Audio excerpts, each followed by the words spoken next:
Mais où est passé Peter Parker? Spider-Man semble avoir disparu de New York depuis quelques années. La fin de No Way Home, en 2024, dans le MCU, nous avait laissé un Peter totalement isolé dont absolument plus personne ne se souvient. Il semblait pourtant que son alter ego, lui, était toujours actif, avec un tout nouveau costume. Mais comme le nom du film l'indique, il s'agit bien d'un tout nouveau départ. Et pour remettre le personnage sur de bons rails, Comics Accurate, Peter est censé être un étudiant, construisant sa propre technologie. Beaucoup de sources indiquent que le film devrait se dérouler aux alentours des événements de Doomsday, donc soit entre 2028 et 2029. Nous aurons donc 4 ans qui séparent les deux films. Il se peut donc que nous retrouvions un Peter plus mature, autour des 22 ans, qui ne semble pas être à New York actuellement. Et c'est là que certains insiders viennent combler le vide. Selon Alex Perez, le MIT, la prestigieuse université que devait rejoindre Peter, aurait un rôle important dans ce film. Il a même précisé que l'école serait maléfique. Une école qui se trouve à Boston. Ce qui pourrait expliquer que Peter ne se trouve pas actuellement à New York.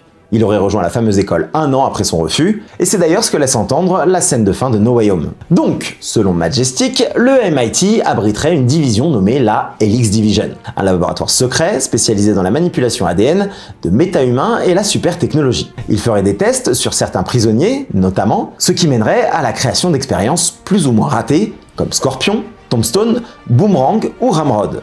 Tous confirmés dans le film. Le symbiote, lui, serait un échantillon volé de ce laboratoire. Je pense que c'est une piste tout à fait viable. Sans Oscorp et Otto Octavius, il faut trouver une alternative à la création des super-vilains du roster de Spider-Man. Mais surtout, l'ajout d'un MIT maléfique permettrait d'ajouter de manière beaucoup plus fluide plusieurs éléments. Notamment, le fait que Bruce Banner soit dans l'équation.